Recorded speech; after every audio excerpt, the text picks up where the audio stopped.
Have we stopped to think at all? Has anybody really thought about the Israelis, the individual Israeli now in Israel?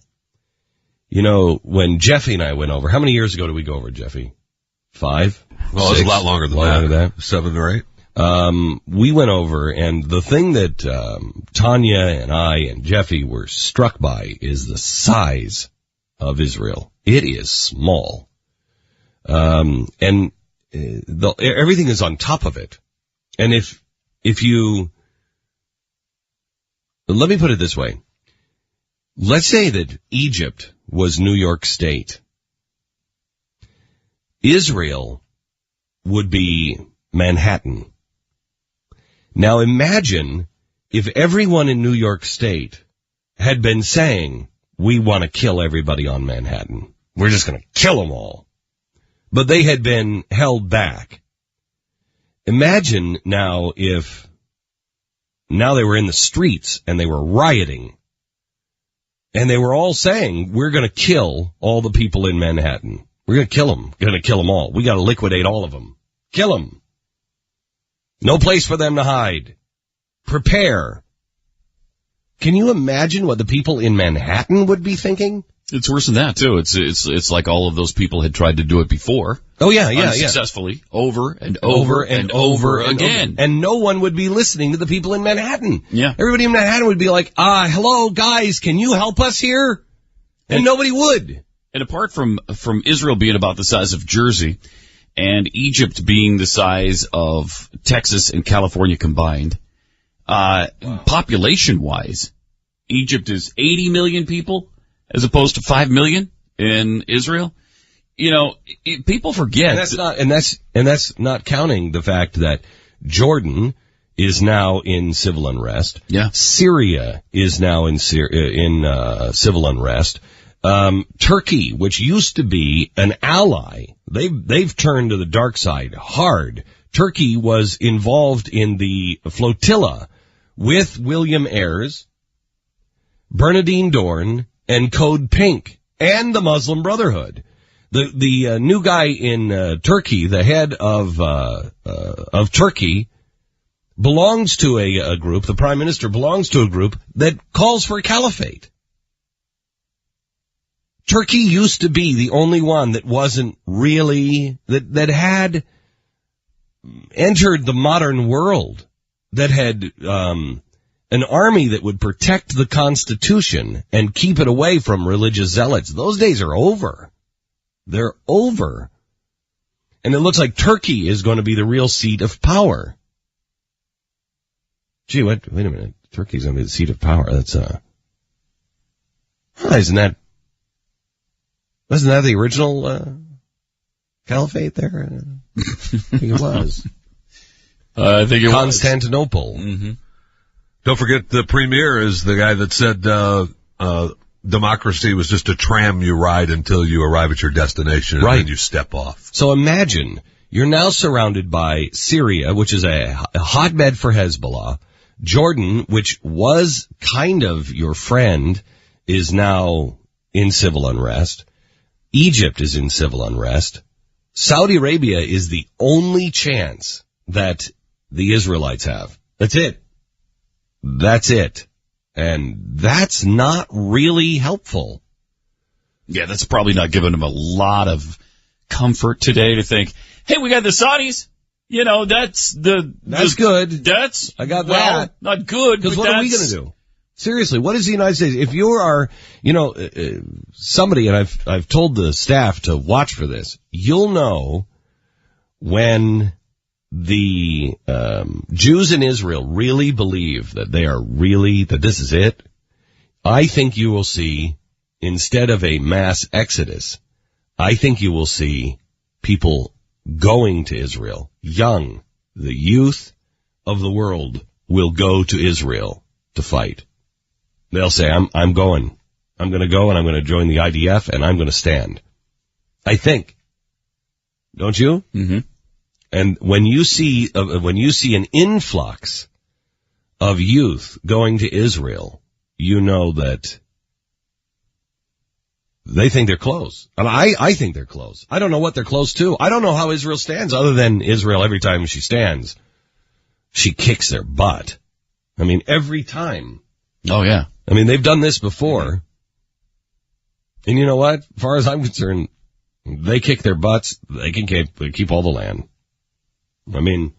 Well, it's why they kept what they kept the last time. I know. Because I want to go see the pyramids. They were tired of all of those places, the West Bank and the Gaza being used, the Sinai Peninsula, all that stuff being used as a launching pad for war against them. They were tired of it, so they took it. Right. And then they gave a lot of it back. Yes, they did. Like, hey guys, let's live in peace here. Let's just live in peace. No, it's not going to happen. So what is happening? What is happening to the average Israeli? If you happen to be listening to us online in Israel, I'd love to hear from you. What are you thinking? Because we have faced these times before. When Saddam Hussein says, I'm going to launch missiles, and this is different. Let's be honest. The United States doesn't have the money for yet, or the will, or the, if anybody has relatives that are in the military, you know that the military will get the job done. But you also know you're a little concerned about our military because we're hemorrhaging good people because they don't want to be used for political purposes. And they want a clear mission. And they'll get it done, but the people who are there are tired, man. They're tired. So are we really going to go in and do anything? I don't see us doing it. You think this guy will? You think Barack Obama will protect Israel? I don't see that one happening. Do you? Do you see that? No. I mean, I've never seen anything at all that even came close to being pro-Israel. Or even Israel neutral. Well, he speaks out of both sides of his mouth on Israel. We've seen that before. Yeah, no. He always says what he believes first. Mm-hmm. Always.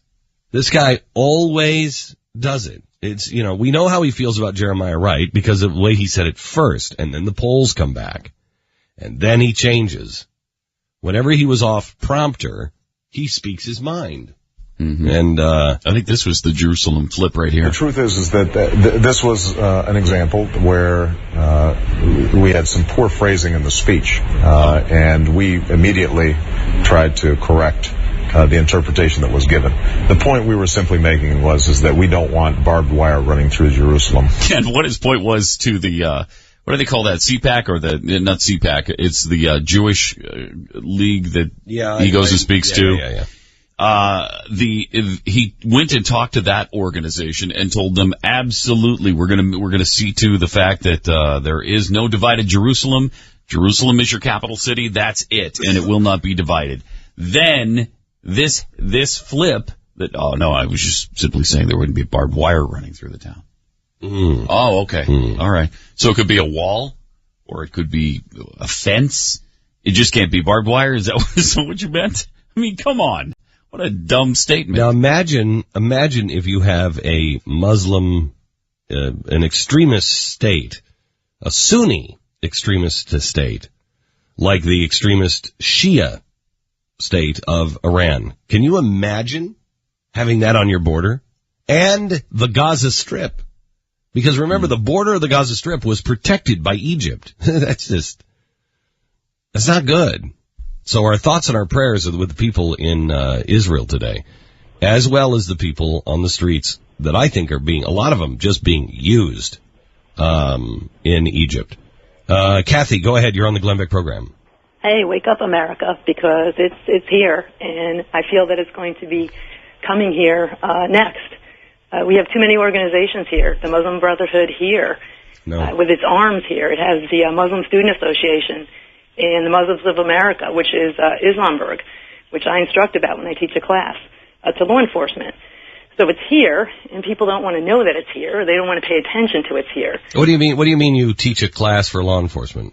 I teach a 3-day class on Middle Eastern Muslim issues across the country. I'm a retired police officer, and I teach police officers.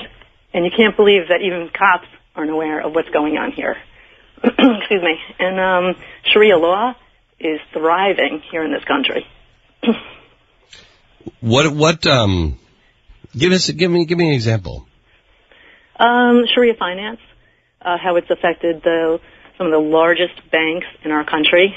I won't give, out names and things like that, but we've already opened the door for Sharia financing to take place. The Sharia in the courts. I won't reiterate what's been on the news several times, but the New Jersey case, if no one's familiar with that, how a Muslim man raped his wife, and the court tried to rule on behalf of what the Quran says, that it's okay for Muslim men to do this, and they threw it out. But they were trying to impose Sharia law. And then with the honor killings, we've had several honor killings in this country, and that's under Sharia law. People need to buy a book on Sharia law and start seeing we don't have freedom of the press. There is no freedom of religion. There's no music. There's nothing. It's so oppressive. And people, they laugh and they say, that'll never happen here. It's here. I like to say that they're kind of like a weed coming up through the ground. And we're not stomping them out. We're nurturing them to grow. No. The left is nurturing them to grow. Yeah, the left. You're absolutely right. The left is. It is, and I'm being pilloried right now in the media for bringing up Islamic socialism. But look it up. It's a real thing. It's something that was being taught by a professor at the University of Notre Dame. George Bush expelled the guy. The guy who was teaching it was the grandson of the guy who started the Muslim Brotherhood, expelled him, canceled his visa. He was about to get tenure at the University of Notre Dame, canceled his visa. Barack Obama and Hillary Clinton just restored his visa. It's great. I mean, it's crazy. It is crazy. And what it is social justice and Sharia law. It's a fusion of the two. Have you ever heard of Islamburg? Yeah, in New Jersey or New York? No, it's in Hancock, New York, which is just outside of Binghamton. Yeah. Okay, yeah. I've been there twice. I've attempted to get in twice. And they keep asking me to leave. The first time, I ran into some rather interesting guys who I think I could have poked the right buttons and I would have had a problem with them. But I turned off the video camera and I, did what they asked. I left the property. The second time I was met by women that were there for a week of conferences.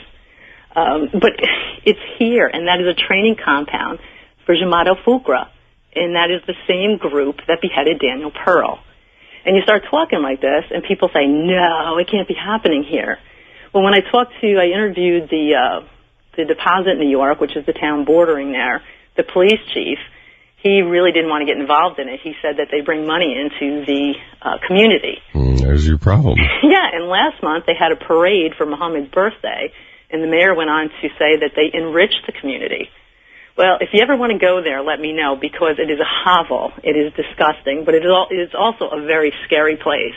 You talk to other neighbors who have ventured down the driveway, and guns have been pulled on them.